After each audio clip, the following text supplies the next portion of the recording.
Today you talked a little bit about taking the time to look into somebody's eyes. Could you go into that, please? Oh, that was a song that Dave Habitler, used to sing when we'd go to the prison. And often the prisoners would ask for it, like before Mass or after Mass. It wasn't a religious song in itself, but they'd say, Dave, sing the song. And it somehow connected deep in their lives. And so if you're walking down the street sometime and you should spot some hollow and ancient eyes, don't go passing by and stare as if you didn't care. Say hello in there. Hello. And that's a very moving line. It's a John Prine song. Who wrote many good songs. Don't go passing by and stare as if you didn't care. Say hello in there. Hello.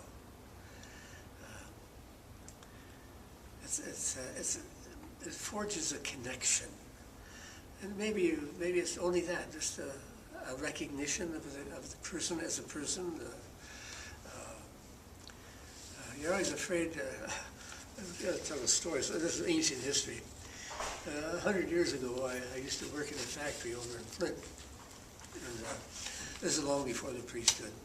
And I was walking down the street, and I saw a guy kind of standing, looking around, as if he didn't know where to go. And I thought, oh, do I look, or do I passing by and stare as if I didn't care? Well, finally I looked at him. So he came over, and he was panhandling, and he said to me, I know you can smell alcohol. He said, one of the problems is that every time I panhandle, they'll want to buy me a drink. I would like some food, but you take any gift at hand, So I said, well, I'll tell you what I'll do. There was a restaurant about maybe 3/4 of the block away. And I said, if you can walk to that, he was hobbling, by the way. Something was wrong with a leg. And I said, if you can make it to that restaurant, I'll buy you the biggest steak they have. So he got to the restaurant, and we started eating, and he told me a story that he'd come up from the South, I think North Carolina, South Carolina, someplace, and he'd hired in to GM, where I was working at the time. He'd get first day of the job, and they had him packing big bundles of bales of matting for floor mats and that sort of thing. Well, he had to jump off a little ledge with his things on his back, and he stepped on a broken milk bottle.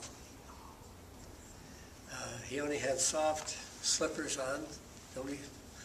He was poorly shod. He couldn't get anything from GM at that time. So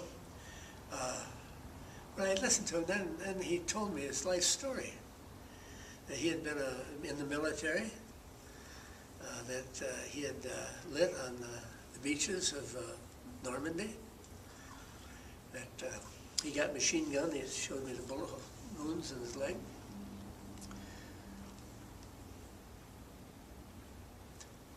So if you pass by and stare, you miss a lot of good lives. But when you listen, they'll fill in your life with some real life.